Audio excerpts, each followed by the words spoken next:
Hi guys, I'm Kristen. Welcome back to my channel. Today I'm going to be doing the 25 questions book tag. So I reached 500 subscribers a little while back and I thought I would do more of a personal video to let you guys know a little bit more about me in honor of that. So I thought the 25 questions book tag was like a good structured way to get into that. Now I have watched some of these videos from other channels, but I did not come in prepared. So I think I know some of the questions, but I also didn't prepare any of the questions ahead of time. I'm also going to try to get through this as quickly as possible. I don't want to have to do this in 2 parts. So without any further ado, I'm just going to jump right into it. So question number 1, what is your channel about? So my channel is mostly about books. I mostly talk about fantasy books, but I've also been on a little bit of like a romance book exploration the past couple years, or the past year since starting this channel as well. So it has, I would say, largely been a little bit more of like a book diary, like what I've been reading, what I've liked, what I've not liked, but more and more I'm trying to get comfortable with making recommendations and with making like lists and reviews and things like that. I tend more towards the should you read style review, because I genuinely think that there is a reader for every book out there. Just because something doesn't work for me doesn't mean that it's not going to work for you, or vice versa. Question number 2, how old are you? That is just unfairly cruel, and I am 31. I'll be 32 this summer. I am a Leo, and I think both my rising and moon signs are Scorpio. If that means anything to you, it does not necessarily mean anything to me, but just a fact that I happen to know. Question number 3 is, what is your relationship status? So technically I'm engaged, but I have been engaged for over 5 years, and that's generally why I use the term partner instead of anything else. I feel like my partner and I, who have been together for over 11 years, have just kind of surpassed the girlfriend-boyfriend phase, but I also feel like fiance is like a specific term you should use for only a period of time in your life. So I did use that term for like the first year that we were engaged, and now we just say partner because we are partners in life and whatever. No active plans for a wedding. We sort of moved to Denmark instead of getting married at the time, and a wedding is just not the priority for what we want to do with our money right now. Question number 4 is, did you go to college/occupation? So I think it's sort of like, did you go to college? What is your occupation? Something along those lines. So I did go to university. So I went to a 4-year university in biology. I have an honors biology degree, and then I also went to another 4-year private school in alternative health. So I am a regulated health practitioner in Canada, or I was a regulated health practitioner when I still lived in Canada. That's something that I left when I came here, and so I don't currently work in my field that I was trained in. Question number 5 is, where are you from, or where do you live? So I am from Canada originally. Specifically, I'm from a small town, a very, very small town, like 1,800 people in central Ontario, so a couple hours north of Toronto. I did live in Toronto right before moving to Denmark, where I currently live. I have lived in Denmark for the last 3.5, almost 4 years. It'll be 4 years this July. And I just moved within Denmark to Copenhagen specifically. So I live in Copenhagen now. Question number 6, looking back, what would you have told your 10-year-old self? I don't love these questions, but I do know that I would specifically tell my 10-year-old self just to be okay with being different, like to be okay with being yourself.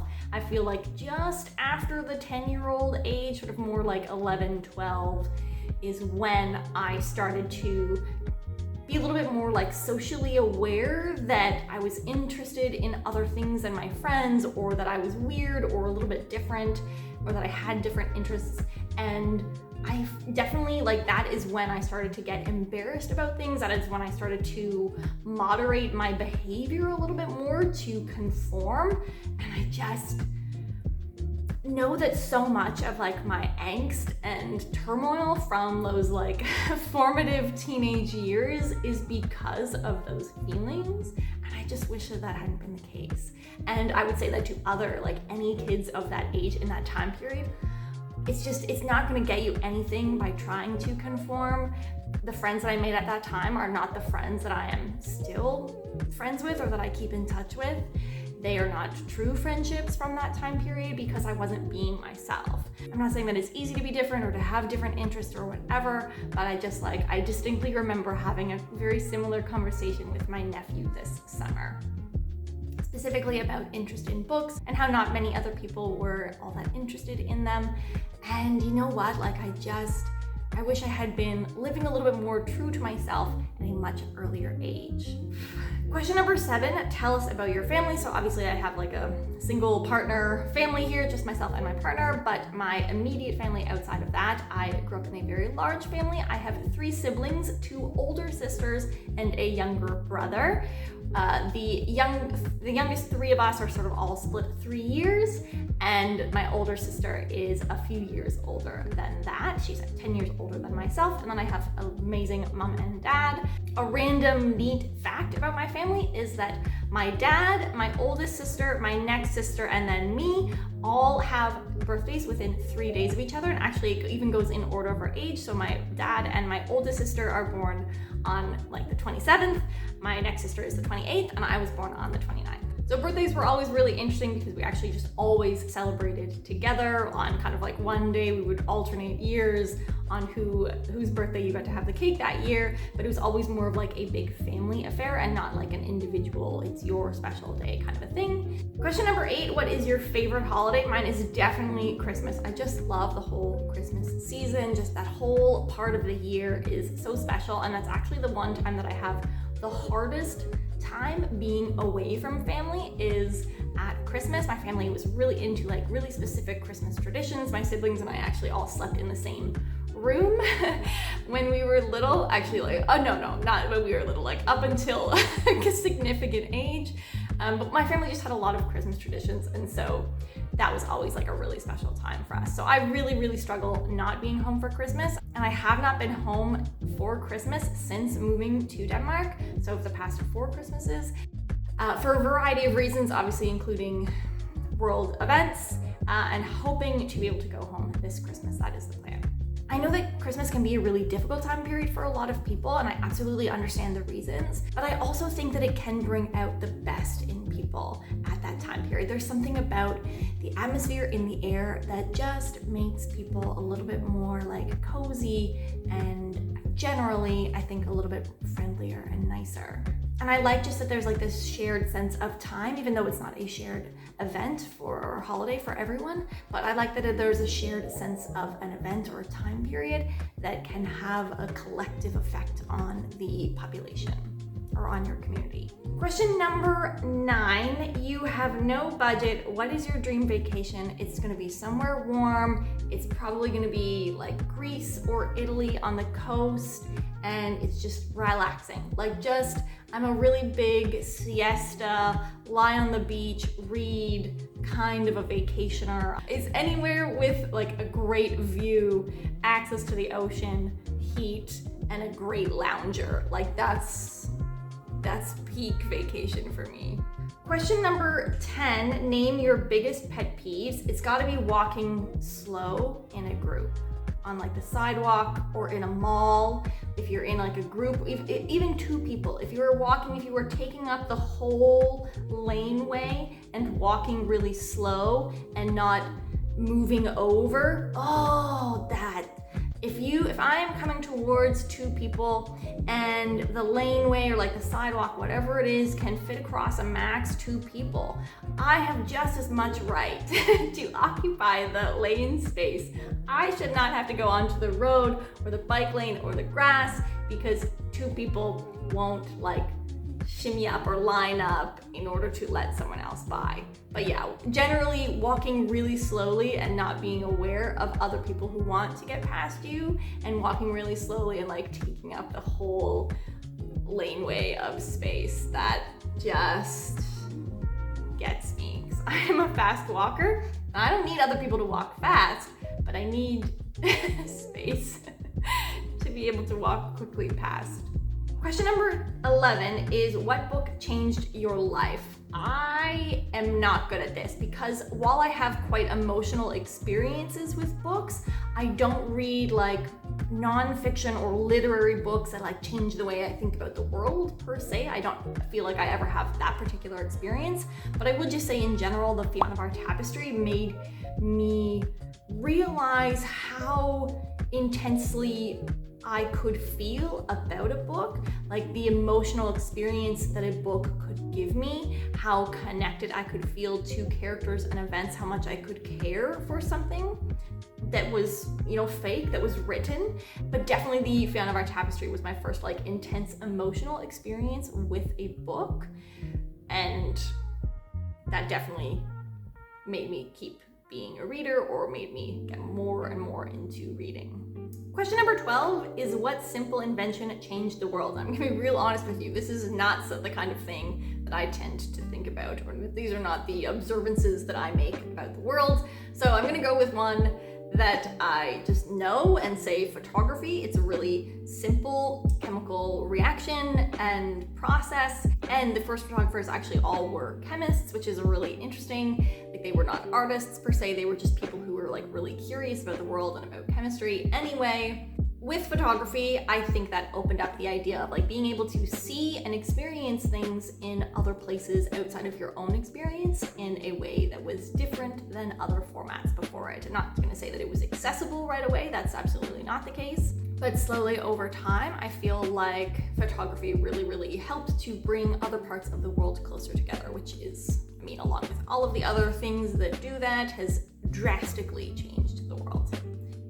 Just editing, and I feel like I have to add in the role that photography also plays in terms of capturing historical moments and context for social and historical events in the past. I feel like reading about history versus seeing that side by side with photographs from the time gives you a much more significant, like, emotional experience than just reading about facts from history.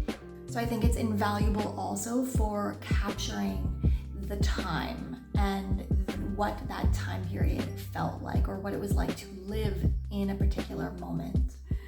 Question number 13, over halfway now. Favorite movies and TV shows. Almost Famous, favorite movie ever. It just gets me. I really love it. I have in fact gone for Halloween as Penny Lane before. It involved a big curly blonde wig. Outside of that, I feel like classic TV. I was a big Bones person, big Office person. I love Parks and Rec. I also love the first 1.5 seasons of The Good Place. I think that's when they were really peak.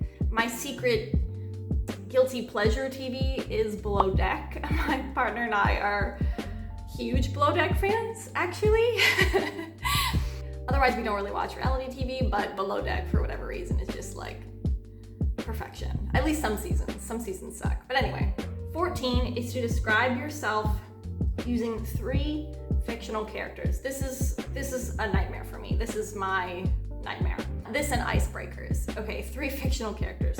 Sorsha from Daughter of the Forest, mostly because I just want to be her, but also I identified a lot with Sorsha as a character from like the healer perspective, someone who wants the best for her family. I also feel like Sorsha just has a lot of characteristics that I would like to see more in myself, like I think she's really patient. I'm also shockingly going to compare myself to Fitz from the Farseer series, which I don't think is all that flattering, but I realized, especially on my most recent read, that why I was so emotionally impacted by my first read of that series is that I tend to have very similar thought patterns to Fitz, actually. So like, I always describe Fitz as like being a little bit more morose. He's a little bit of a catastrophic thinker. He's definitely a woe is me kind of a thinker.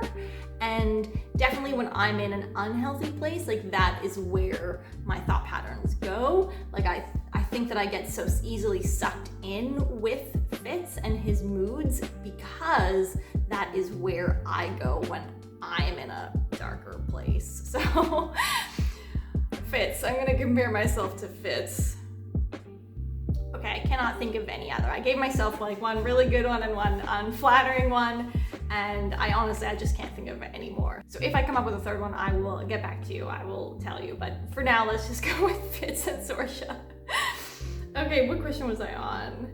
Question number 15, what was your dream job? Definitely my past career was my dream job. I always wanted to be a doctor when I was growing up, and in and around the late teen, early university years, I specifically wanted to get into like, not natural health specifically, but I wanted to know all of the ways that someone could significantly impact and change their health using nutrition, using diet, using lifestyle, like all of the things that you can do before medication or in addition to medication, just to make yourself live better and feel better.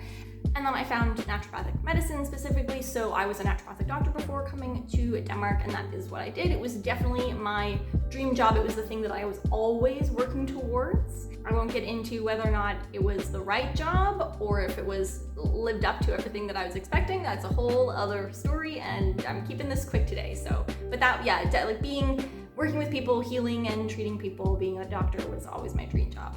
Question number 16, if magic was real, what spell would you learn first? Very different direction here with this one, and I will definitely go with teleportation. If you could just snap your fingers and be somewhere else really quickly without all the fuss, I think it would have huge implications, like if everyone could do it, but just personally, that would be amazing. Question number 17 is to share a favorite childhood memory. I'm just gonna say all of my summers as a child.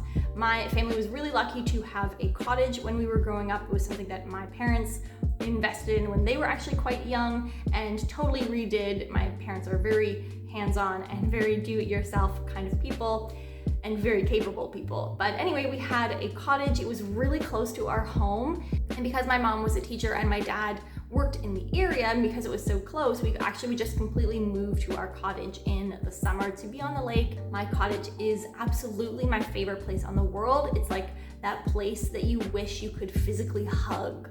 Like I wish that I could just embrace my cottage sometimes. That is a big part of my homesickness, is actually not being able to be at the cottage. And all of my childhood memories of swimming and playing with the neighbors and building forts, and we had like a bonfire every night. We would play manhunt every single night when our cottage neighbors were up, and it was honestly just so amazing. Question number 18, what is your favorite social media platform and why? I think it's extremely problematic for a lot of reasons, but I do really love Instagram. I think it's like the only social media that I use regularly outside of YouTube. I do tend to be more of a visual person, so I enjoy the scroll, even though I know the scroll is so harmful. More recently, I feel like the way that people are using Reels, the way that educators, the way that businesses are using Reels is intimidating from a business perspective, but also it is bringing so much knowledge and information to other people. I follow everything from bookstagrammers, where I hear about other books, to psychologists and relationship therapists and counselors and health experts, to just like everything. Like I am learning so much more, and specifically like personal things that I want to improve on, that I want to work on through Reels on this Instagram platform. So I do think that it is really amazing. I know that there is a lot of research showing the harmful effects that it is having in other ways, and I don't discount that research at all. I think that it is absolutely valid, and I can see that happening even with myself. But any tool like this is going to have pros and cons, and I think that the trend at the moment with what Reels is doing has been really, really amazing. So I do really appreciate it, and it's absolutely the social media that is my favorite, that I go to the most. Question number 19, if you could pick any book character, who would you spend the day with? Okay, I just got a good one, I think. I would spend the day with Nari from the Devabad series, but I would spend a day working at like a Jinn health clinic with Nari and like learning from her all of like interesting Jinn healing magic. I don't know, that'd be cool. That's the only one I can think of. It's definitely because the Empire Pole is sitting right there. Question number 20, what's your spirit animal? I am not the kind of person that thinks about whether or not I have a spirit animal. I have a favorite animal, so that is what I'm going to share instead, and it is raccoons, which makes no sense because definitely in Toronto they're like trash pandas or trash bears. But I just think raccoons are so cute. Just like they're little mask faces and their little nose and their ears and their whiskers. I just think raccoons are so cute. They're absolutely my favorite animal. This definitely had to do with watching Pocahontas so often as a child. I also think they're so intelligent, like they're so cool. Like that's why I can't say that they are my spirit animal. I just feel like I told myself I'm not intelligent and not cool. But I just mean like they figure things out. They're really nifty. Like they're really good at like puzzles and all of that. And like that's not my strength. So I don't actually think that I'm like a raccoon, but I just think that raccoons are so cool. Question number 21, what old person thing do you do? Absolutely, it is being like, oh, kids these days. Like that's when you reach the point in your life, which I feel like I got to quite young, where you're automatically kind of comparing yourself to people just a little bit younger than you or a lot younger than you at another later point. But yes, me saying like, oh, kids these days, or like if you catch yourself thinking like, well, when I was growing up or in my generation, it's shocking when you first realize that that's happening. And then you just sort of like, yep, this is the way that it is now. But that is absolutely my old person thing that I do. Question number 22 is, do you have a hidden talent? I do.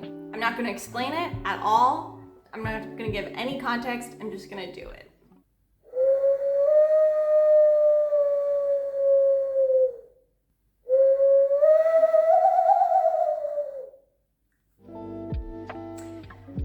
Question number 23, where do you see yourself in 5 years? In 5 years, I hope to have a dog. I hope to have started a family. And I hope that I am doing something career-wise, whether it is a smattering of small jobs, whether it is like one new career, but I just hope that I'm doing something that is feeling a little bit more fulfilling, that I am, like I want to be like thriving in 5 years. Question number 24, share an item and tell us its significance. I knew that this question was here and I totally forgot about it. I obviously did not bring that much with me actually when I moved to Denmark. So like I brought clothes and a few books, and I tend not to be like a item meaning person. I do have something that I brought with me. I also just moved though here, so it'll take me a minute. I will go track it down. Okay, so as I said, I do not have many things that I like ascribe a lot of emotion to. I guess I'm not really a things kind of a person, but I do have a few gemstones that have been given to me by friends. And for my friends who are really, really into gemstones, that is something that is really meaningful to them, and so it's really meaningful to me. If you've been watching my channel for a while, or you've noticed in some past videos when I was back in my old apartment, I sometimes had some gemstones on my bookshelves in various places. The ones that I had out are still packed up, and the only one that I was able to find, or there was a couple that I was able to find, were the ones that I actually didn't have out displayed. So I actually have 2 pieces of purple amethyst that were given to me by one of my friends, Amanda. I usually have the other one displayed, which is a little bit more attractive, to be honest. It's just a prettier, shinier piece. But when I moved from Canada to Denmark, my friend Amanda gave me 2 pieces of purple amethyst, one for me and one for Dave.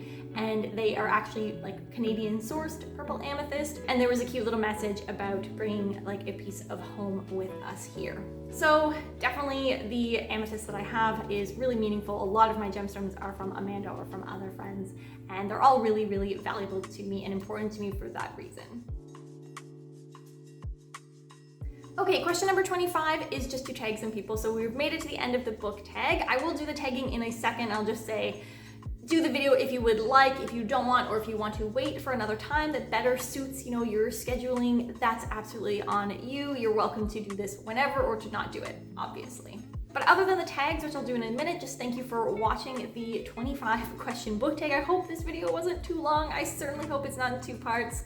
And if you have any other questions for me personally, we'll do like another Q&A or something in the future at another future milestone. So you're always welcome to ask me questions and I will get to them at some point. But for tagging, I will do Kristen from the channel Kristen Craves Books, Patrick from the channel Patrick Ryan, Maria from the channel T Books Magic, and I'm going to also tag Joe from the channel Average Joe's Library. Okay, so As I said, you're welcome to do that tag or not do that tag or save it for another time whenever that works best for you. Thank you guys so much for watching today, and I will see you guys next time. Have a great day. Bye.